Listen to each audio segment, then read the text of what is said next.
My name's Adrian. I'm 29 now, but this all started when I was 23. Back then, I was the kind of guy people politely described as still figuring things out. I wasn't broke exactly.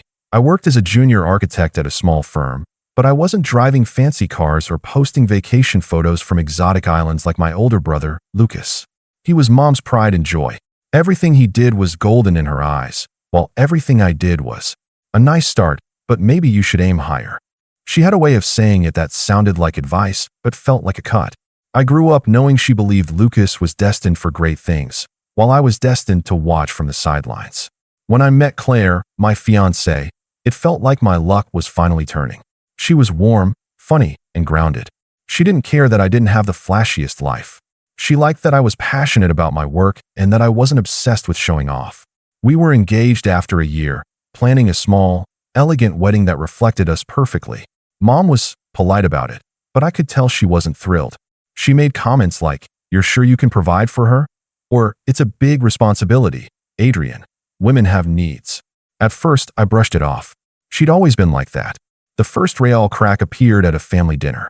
We were all seated around my parents' long mahogany table, Lucas across from me, Mom at the head like some kind of queen.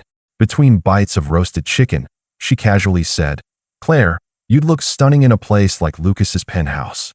You've been there, haven't you?" Claire smiled politely and said no. Mom didn't miss a beat. "You should. The view of the city is incredible. I keep telling Lucas he should settle down. Someone like you could inspire him to." I laughed it off at the time, thinking it was just Mom being her usual tone-deaf self.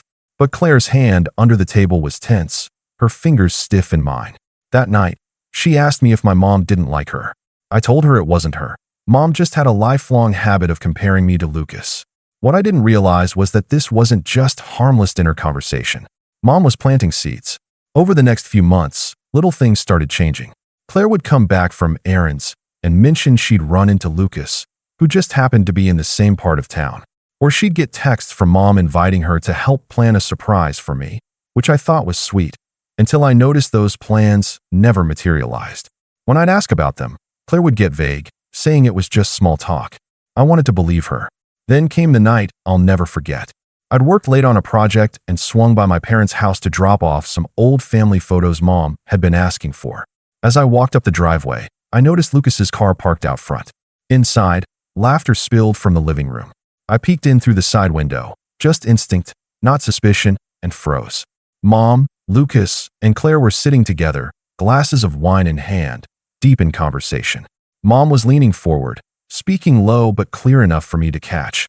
"Claire, you're a smart woman. Lucas can give you the life Adrian never could. He's already established. He can give you security, status, everything a woman deserves." Lucas smirked like this was all perfectly natural. Claire didn't look offended. She looked thoughtful. My heart was pounding so hard I thought they might hear it. I didn't stick around to hear more. I left without knocking, drove home, and sat in the dark for hours, replaying her words in my head. Every instinct told me to confront them right away, but another part of me, the quieter, colder part, told me to wait, to watch, to see just how deep this went. Over the next 2 weeks, I noticed Claire pulling away. She was too tired for date nights, too busy for wedding planning. Then one evening, she sat me down at my own kitchen table, hands folded neatly in front of her like she was in a meeting. "Adrian, I think we rushed into this," she began, not meeting my eyes. My chest tightened. She talked about how she needed stability, how she wasn't sure we were aligned for the future. I knew exactly whose words those were. They had Mom's fingerprints all over them. But the final blow came when she said, "Lucas understands what I need." I didn't ask if she meant emotionally or financially. I didn't need to. She packed her things within the week. There was no dramatic fight, no begging her to stay. I just let her go. But as she walked out my door, suitcase in hand, she gave me this look, half guilty, half triumphant, and I knew Mom had gotten exactly what she wanted. I cut off all contact after that. No calls, no texts, no holiday visits. I left my job, moved to a different city, and built my life from the ground up with a kind of single-minded focus I'd never had before. I didn't tell them where I went. As far as they knew, I'd vanished. And in a way, I had. But the thing about disappearing is you get to choose when to come back. And years later, I did. It happened on a glittering Friday night, under the warm glow of chandeliers at a lavish charity gala. I was no longer the still figuring it out younger son. I was the man running the show, the host of the event itself. And when I saw Mom, Lucas, and Claire walk through those grand doors, their arms linked like a family portrait, I smiled. Because the moment they saw who I was, and more importantly, who was standing beside me, their smiles vanished in an instant. And that's when they saw my wife.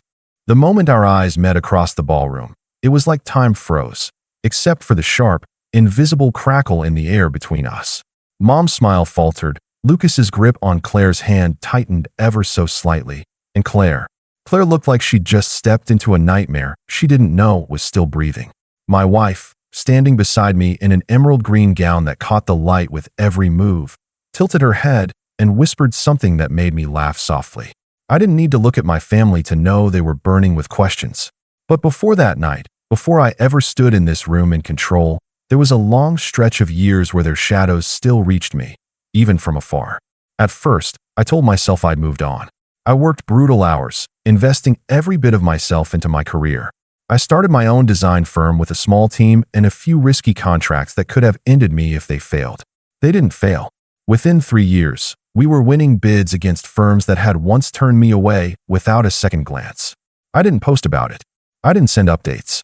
I knew my family. If they didn't hear my name, they'd assume I'd stayed the second-place son. And that suited me just fine. But then, little reminders of them started creeping into my life again. At first it was small, an email from an old family friend just checking in, slipping in comments about how Lucas and Claire are doing so well. They bought a huge house in the suburbs. Lucas's business was booming, though knowing him, that meant his investors were doing the real work. And, of course, Mom was proud as ever. Apparently, she kept telling people Lucas had saved Claire from a life of uncertainty. It wasn't just pride. It was rewriting history. They were erasing me from my own story. The real gut punch came when I attended an industry networking event about 2 years after I left. I was there to meet potential partners, but halfway through the night, I heard a familiar laugh. Turning toward the sound, I spotted Lucas in a tailored navy suit, glass in hand, holding court with a small circle. Claire was on his arm, wearing the kind of diamond bracelet that screamed, "Look what I can afford." I considered walking the other way, until I realized they hadn't seen me yet. That's when I overheard Lucas say, "Yeah, my mom always knew I was the one who'd make something of himself. My brother, well, he meant well, but he didn't have the drive." Claire saw that too. The people around him chuckled politely, and Claire just sipped her wine with the faintest smirk. It was such a clean, public dismissal of my entire existence that I had to walk outside before I said something I'd regret. After that night, the anger stopped being a dull background noise. It became something sharper, something I could use. Still, they kept popping up. Lucas sent a LinkedIn connection request out of the blue, not to reconcile, but to invite me to a business opportunity presentation for one of his ventures. I didn't respond. Mom sent an email around the holidays one year, guilt-tripping me about not making an effort and hinting that family always forgives. Forgives, as if I'd been the one who betrayed anyone. And yet, I could tell from the way they kept trying to loop me in, on their terms, that they wanted to keep me in my place. They wanted me to see their success, to silently acknowledge their version of events, that I was the one who'd been left behind. What they didn't know was that my life had quietly grown far beyond theirs. I'd moved into a penthouse, not to show off, but because I could. I'd invested in real estate, built side businesses, and by my late 20s, I was no longer just doing well. I was in a position where I could walk into a room and control the conversation. And the more I built, the more one thought kept circling in my mind. If the day ever came when our paths crossed again, I wouldn't just be prepared. I'd be holding all the cards. That day came sooner than I expected. An acquaintance of mine, someone high up in the philanthropic scene, suggested I host a charity gala for a cause I genuinely cared about. It wasn't just a business move, it was personal. It was a chance to stand on a stage, not as someone's lesser son, but as the man who had built his own name. Invitations went out to every corner of my network, some intentionally reaching into the old social circles my family still lingered in. And so, that night in the grand hall, under crystal chandeliers, with cameras flashing and a string quartet playing in the background, I saw them walk in. Mom, Lucas, and Claire, dressed to impress, clearly thinking they were the stars of the evening, until they realized whose name was printed on the gold-trimmed program. Lucas's face flickered with something between surprise and discomfort. Mom tried to recover with a gracious smile that didn't quite reach her eyes.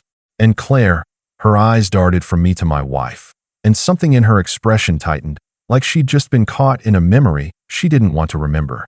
I could feel the tension building, like a bow being drawn back. But I didn't walk over. Not yet. I wanted them to stew in it, to feel the ground shift under their feet as the night went on.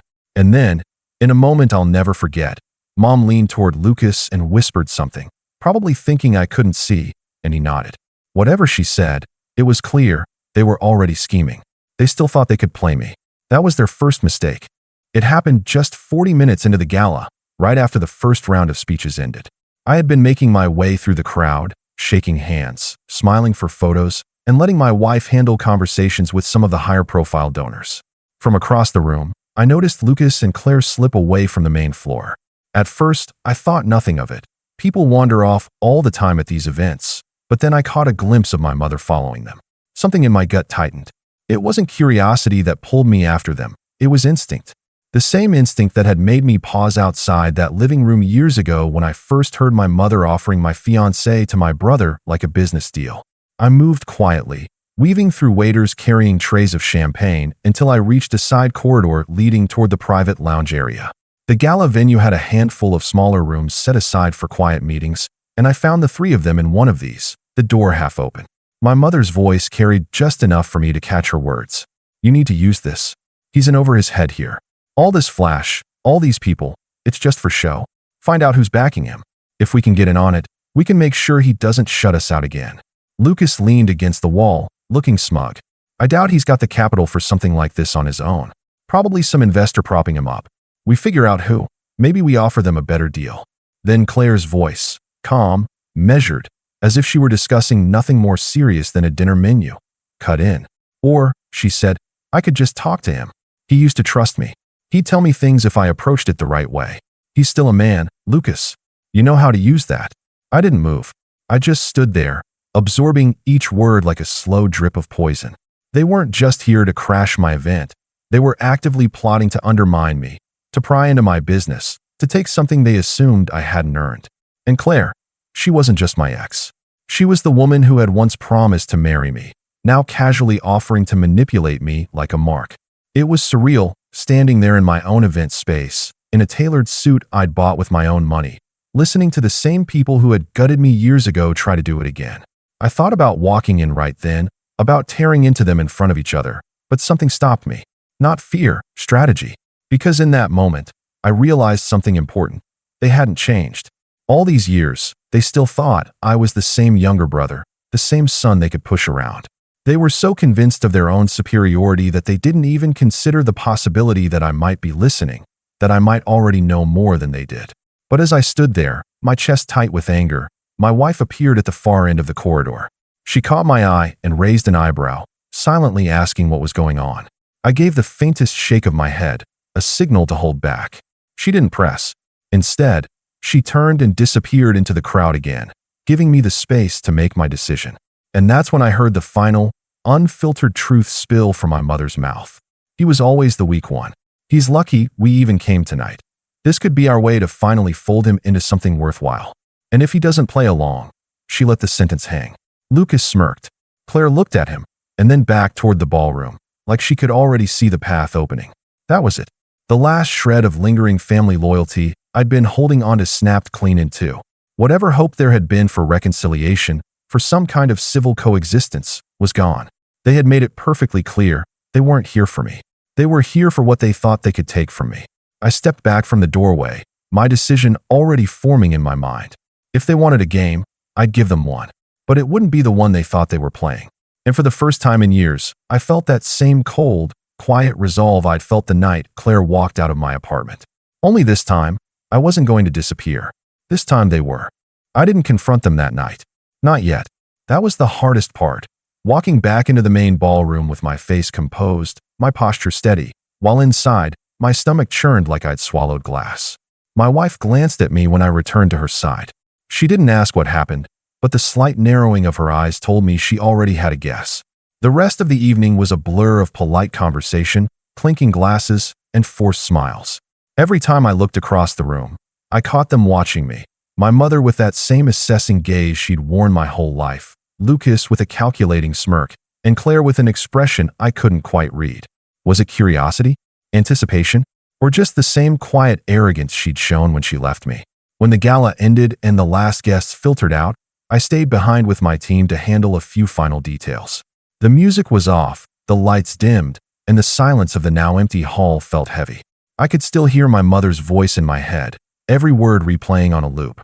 Week 1, get in on it. He's lucky we came. That night, lying in bed, I stared at the ceiling while my wife slept beside me. I felt something I hadn't felt in years, a familiar ache, the same one I'd carried in those first months after they betrayed me. Back then, it had been loneliness. This time, it was something sharper. It wasn't that they'd hurt me again. It was that they'd reminded me just how much I had let their absence shape me. Over the following weeks, I went through the motions of my life, but I wasn't myself. I made small mistakes at work, not enough for anyone to notice, but enough for me to feel it. I found myself replaying every past slight, every moment when I had stood in their shadow, every time I'd swallowed my pride instead of speaking. It was like reopening an old wound that had never fully healed.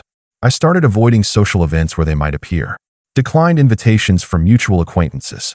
My wife noticed and asked if I was feeling burned out. I told her I was just tired from work, but that wasn't the truth.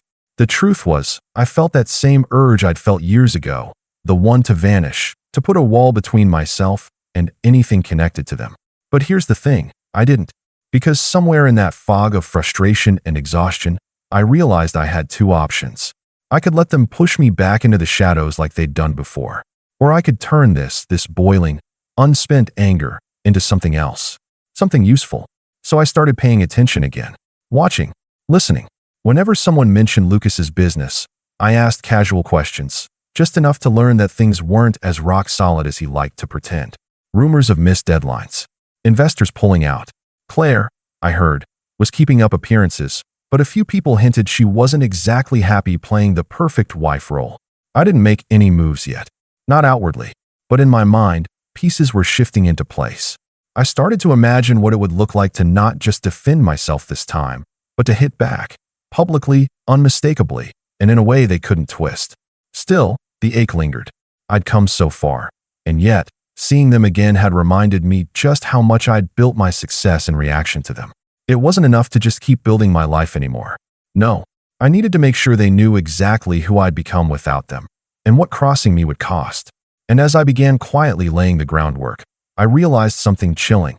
They were still trying to play their game. Every so often, a mutual friend would pass along a message from my mother, asking if we could meet for coffee. Lucas sent a text, just one, saying we should talk about opportunities. Claire didn't reach out directly, but I heard through the grapevine that she had been asking about my wife.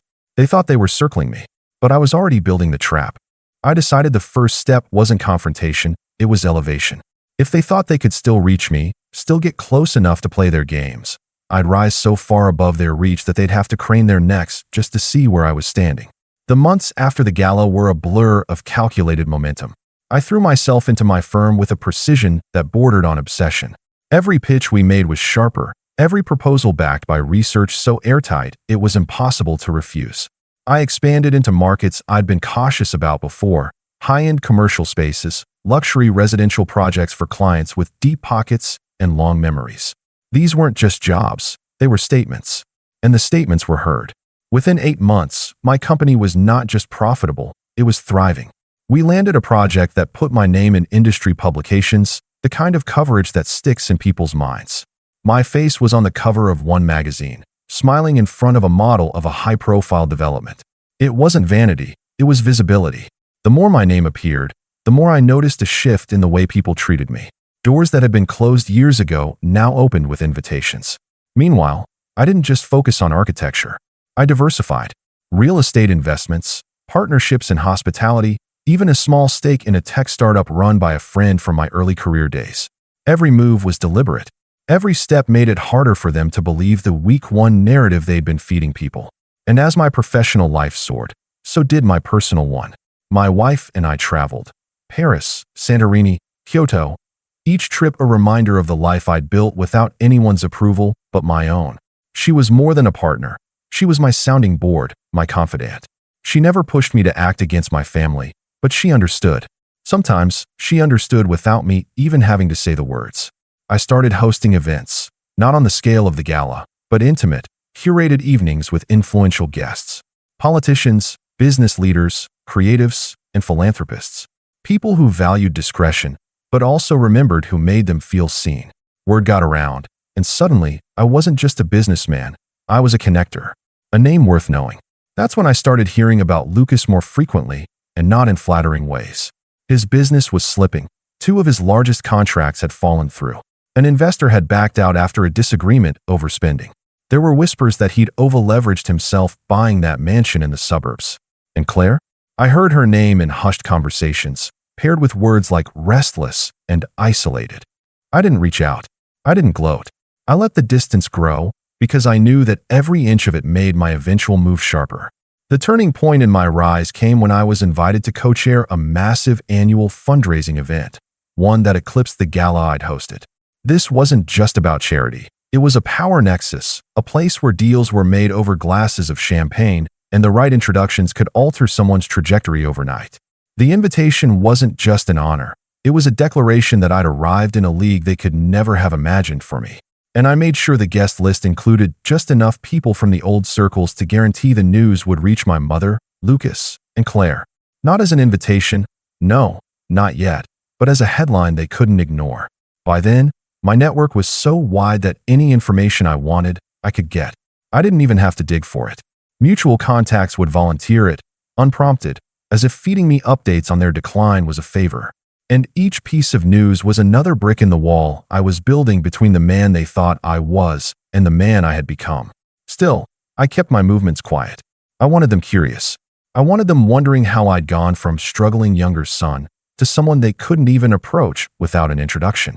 And most importantly, I wanted them to come to me, because when they finally did, I'd be ready. And that opportunity came faster than I expected. A mutual acquaintance, someone who still drifted between my world and theirs. Let slip that Lucas was desperate to land a contract on a development I was partially funding. He didn't know I was involved yet, but he would. And I decided, right then, that it was time to stop letting them circle in the dark. It was time to draw them into the light. The tip about Lucas's desperation was the crack I'd been waiting for. The project in question was a luxury mixed-use development, prime real estate in a booming part of the city. I wasn't the face of it, which was deliberate. My stake was tucked away behind a holding company, shielded by layers of investment partners. On paper, I was just one of many contributors. In reality, I had more influence over the decision-making than anyone outside the inner circle could guess. I called my contact on the project's board, a man named Porter who had a fondness for expensive cigars and even more expensive secrets. "I hear there's interest from a Lucas Hale," I said casually over lunch, watching his reaction. Porter smirked. "Your brother?" he asked, surprised. "He's been making noise about wanting in, but, well, his proposal is shaky. And between you and me, his reputation isn't exactly helping." That was useful, more than useful. Reputation, in my circles, wasn't just about image, it was currency. And Lucas was running low. I leaned back, swirling the last sip of my drink. If he pushes again, tell him the board's considering other candidates. But I paused just long enough to make it sound like an afterthought. If I were to back someone's involvement, it might carry weight. Porter caught on immediately. He didn't press for details. In this world, knowing too much could be a liability. But the seed was planted. Lucas's access now depended on me, whether he realized it or not. Over the next few weeks, I quietly gathered more threads. Through another contact, a financial advisor I'd met at a charity dinner, I learned that Lucas had taken on high-interest bridge loans to cover his cash flow issues. That explained the urgency. He wasn't just chasing the development for prestige. He needed the payout to keep from sinking. And then came the real gem, Claire. I didn't go looking for dirt, but sometimes dirt finds you. A woman I'd worked with on a design project mentioned she'd seen Claire at an upscale cafe with a man who was definitely not Lucas. She wasn't being coy. She described them laughing, leaning in close, holding hands across the table. I didn't react outwardly, but inside, I felt the old, familiar flicker of satisfaction. Not because I cared about Claire anymore, but because I knew what this meant.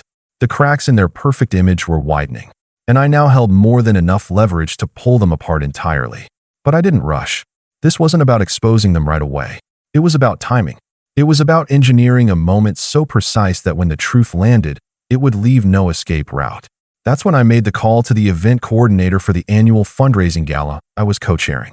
I gave them an updated guest list, long, curated, and filled with people I wanted in that room. Near the bottom, I added 3 names that would seem out of place to anyone who didn't know the history: my mother, Lucas, and Claire. It wasn't a peace offering. It was bait. The invitations went out 2 weeks later, embossed on thick cream cardstock, sealed with the event's crest. I knew they'd accept. Pride wouldn't let them stay away, not from an event where I would be the one greeting guests at the door, shaking hands, and giving the keynote address. And when they walked into that ballroom, they wouldn't just see me. They'd see the people whose respect they'd always craved, the kind of people who didn't just talk about influence, but wielded it like a blade. I'd be standing in the center of that world. They'd be on the outside, trying to find a way in. And that's when I'd decide how to let them in, or if I would at all. The night of the gala arrived crisp and clear, the kind of autumn evening where the air felt expensive.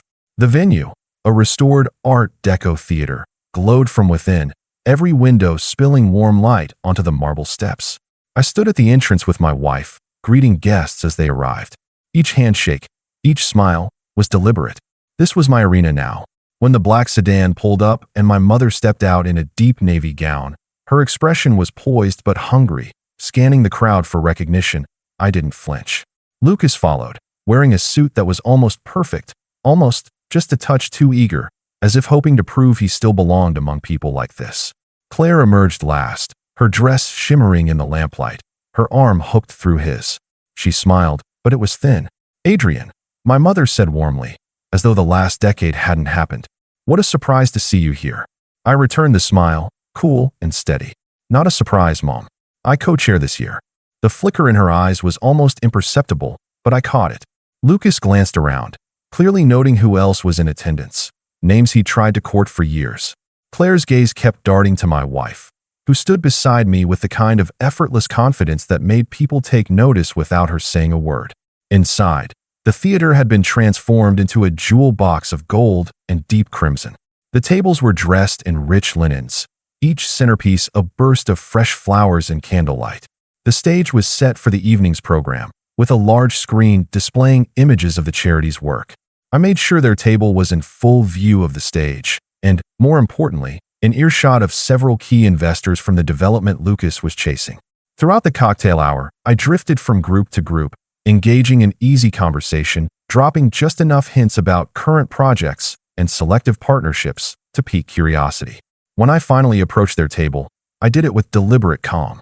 "Lucas," I said, "I hear you've been busy in real estate." He straightened, clearly pleased to be acknowledged. "Yeah, working on some big deals. Actually, I've been looking at that downtown development. Might be the right fit for me." He said it loudly enough for the nearby investors to hear. I gave a slow nod. "Ah, the one my company's funding." The silence that followed was sharp. One of the investors at the next table turned his head slightly, interest caught. Lucas blinked, trying to mask the sudden calculation in his eyes. My mother recovered first. "Well, isn't that a coincidence?